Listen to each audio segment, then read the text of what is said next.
Not far from the farmlands of Rancho Santa Fe, in the heart of Hollywood, sits a landmarked institution from the 1930s where its original owner, Lim Kwan, taught generations about the joys of Chinese American cooking. When we heard that the legendary Formosa Cafe just completed a 2-year, $2.4 million restoration, we decided to take a road trip up to sunny Los Angeles to learn more about the special place this restaurant occupies in the hearts of both Angelenos and in Asian American entertainment history. This was a cafe in the 1920s called the Red Post. And then in 1939, it became Formosa. Lim Kwan, the chef, became a partner with Jimmy Bernstein. And they decided to let Lem choose the theme. He created what we see now. My goal was to preserve all the history that everyone remembers. You know, the place changed several times throughout the decade, little bits. My time was in the 90s, and so the way you see it now is very much the way it was in the 90s, the way you saw it in the movie LA Confidential. Right. Just like that. That iconic scene with Lana Turner. Exactly, yeah. Yes. Who has a booth here, and then that was a real thing. It wasn't Which one was up. Lana's booth? Lana's was next to Elvis. Ah. Yeah, and this was Marilyn Monroe's right here. Okay. LA had an amazing train system called the Red Car Line. This was from the original series trains. It was, or by 1930s, it was old and was decommissioned and replaced. So you could buy a train car the way you would buy a container today, add it to your business, make a cheap, like, add a room.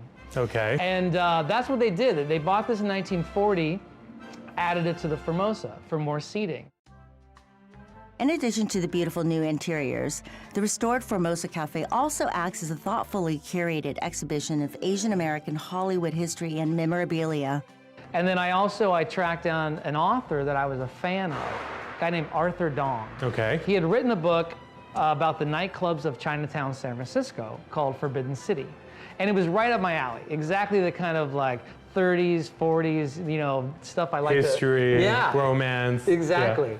And so it turns out he lives in LA, and I met with him, and he was working on a new book called Hollywood Chinese, which is really what the Formosa is. You know, it's a mix of Hollywood and Chinese together. And so I said, hey, would you like to curate this room? You know, put some of your collection into it. And he said yes. He put together, in chronological order, every Asian American actor, actress from about 1910 all the way to 1970.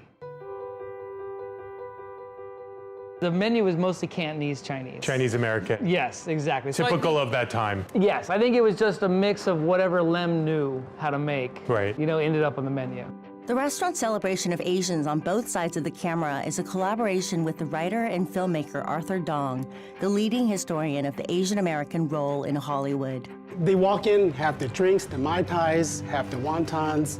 If all they feel is that impression like, whoa, I didn't know Hollywood had all these Asian Americans participating, and they're beautiful, and they're gruff as well. I mean, some of the actors are character actors, and if that's all a patron walks away from being in the back room, I would have been happy. I remember the first conversation I had with Bobby was, but you know, I had to think about what my people are going to think of me doing this work here. Will they think I'm appropriating our culture? Will they think that I'm just using it to, in this environment? And I can see where there might be some criticism. Well, how can you do this to our history? But I think they care, and also I think the fact that the Formosa Cafe is so beloved by so many people in town. I was actually completely blown away by the number of Asian Americans lining those walls, all those incredible, gorgeous actors, dancers, directors, producers.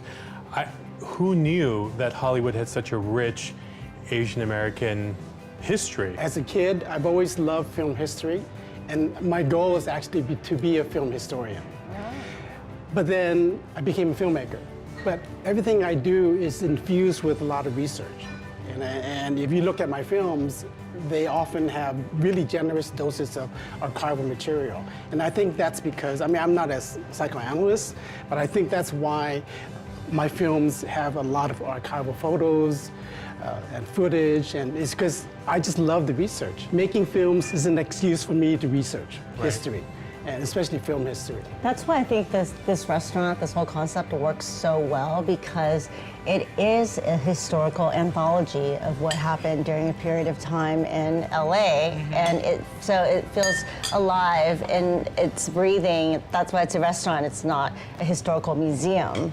You know, you come here and you eat and you drink and you have fun. But I want you to personally know how personally proud I felt sitting in that room, looking up at all those beautiful faces and seeing all that history on the walls. Made me really proud to be a Chinese American and kind of seeing this part of history that a lot of people don't get to see. So thank you for sharing that with all of us. Thank you.